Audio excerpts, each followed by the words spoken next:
Sabi ko sa sarili ko, saka ko na ipopost na nakuha ko na ang Google AdSense kapag nagkasahod na ang MoMA nyo. Dahil last month ko pa po nakuha ang Google AdSense ko mga kamoma at ngayong February, ngayong February magkakasahod na ang MoMA nyo. So ngayon magwi-withdraw ang MoMA no dahil nga natanggap ni MoMA ang unang sahod niya kay YouTube.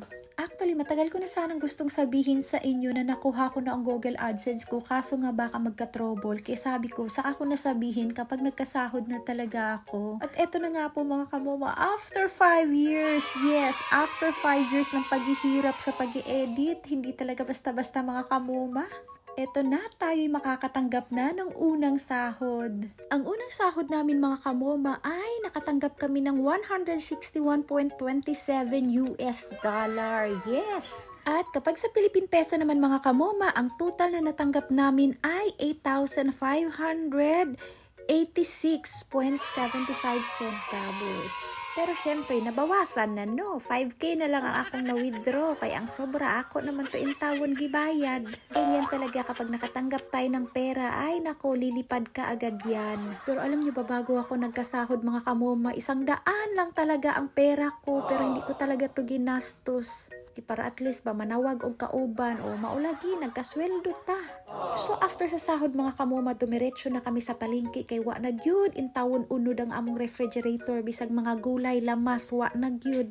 Pero syempre, nag-decide din ako mga kamoma na dito sa 10% ng unang sahod ko ay i-offer natin kay Lord. So, mahatag taog tithes sa church, no? Kasi bisag ano talaga kahirap ng buhay mga kamoma, ay grabe, hindi pa rin tayo nawalan.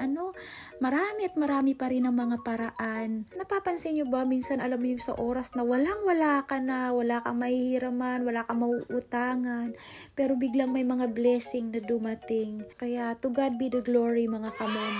Kaya kayo din, wag kayong mawala ng pag-asa. Subukan nyo din, walang mawawala. Tingnan nyo ako, diba? Mahigit 5 taon, grabe. And sa wakas, nakuha ko na rin at naabot ko na rin yung gusto ko mga kamoma.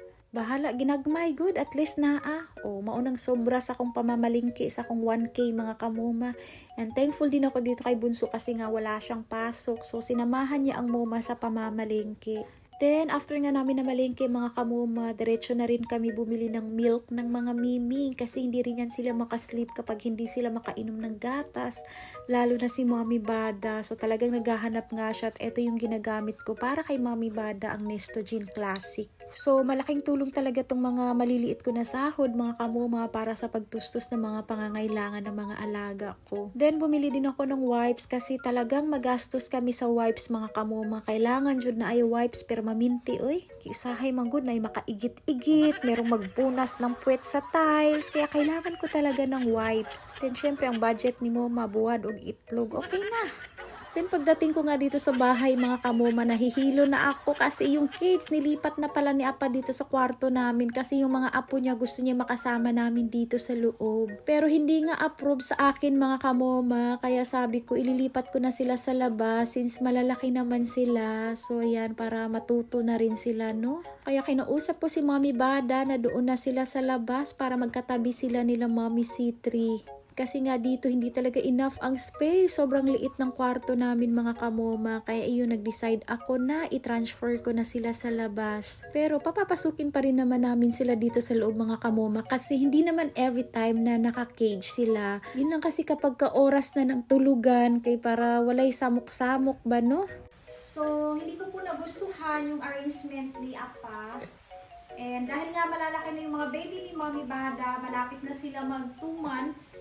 So, gusto ko dito na rin sila ilagay sa cage kasi hindi talaga pwede dun sa kwarto namin. So, konti lang yung space, maliit lang siya. And then, eto, ganun pa rin, doon pa rin siya sa loob. Pero magbabalik na si Kuya Nori and si Uncle Phoebe sa loob ng kwarto namin. Kasi usually, sila talaga yung original sa loob ng kwarto namin. At dahil may pamilya na si Mommy Bada, so si Mommy Bada ay mag-move na siya ng building. So magkakaroon ng sariling building si Mommy Bada.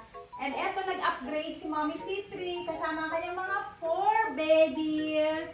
Ang mga baby niya na maingay. So eto na kasi medyo malaki-laki siya, malaki yung space.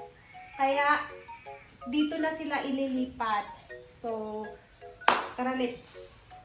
So, ayan, i-arrange na nga natin mga kamoma. Kay grabe dyan yung tawon ni sa apa. Wa siya'y labot kung naabay space or wala. Basta nakasama niya lang yung kanyang apo sa loob ng kwarto namin. Murag nasubraan ba? Nasubraan ka, animal lover. Yung dating apa na ayaw sa pusa, ay naku, gusto niya na talaga makasama sa loob ng kwarto namin ng kanyang mga apo. Pero, papapasukin pa rin naman namin sila dito sa loob ng kwarto mga kamoma. Lahat sila, syempre welcome sila sa loob ng kwarto nila moma kasi kami nakikitulog lang naman talaga kami. Big boy na nga talaga si Baby Mochi mga kamoma, hindi na rin mapipigilan.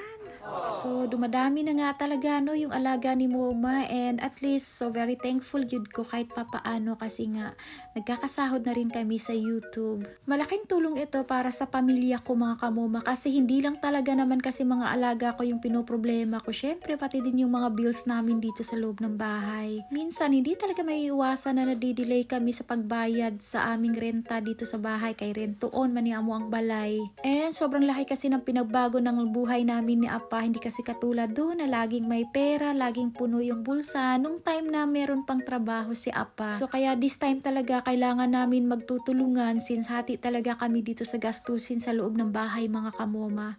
Pero minsan kasi yun yung mga bagay na hindi naintindihan ng iba na akala nila porket nakagkaroon ka ng AFAM or AFAM yung asawa mo hindi na kayo namumblema, marami kayong pera. Yung pag-aasawa mo lang kasi ng AFAM nakikita nila pero yung mga struggles mo sa buhay hindi nila nakikita. Nakala kasi ng ibang tao na sa lahat ng oras lagi kayong meron, hindi kayo naghihirap, na laging maganda yung buhay nyo, pero hindi talaga nila alam. And then, ang makakaintindi lang sa'yo niyan, mga kamoma, yung mga kapwa mo na nakakaranas ng situation mo. I know na hindi sa lahat ng oras laging ganito, so darating din yung araw na magiging okay din ang lahat, at magiging magaan din ang lahat mga kamoma. That's life talaga. So, we need to accept the reality and now, nagsisimula lang din ulit kaming bumabangon ni Apa. So, hanggang dito na lang muna mga kamoma. Maraming salamat sa panunod at walang sawang suporta.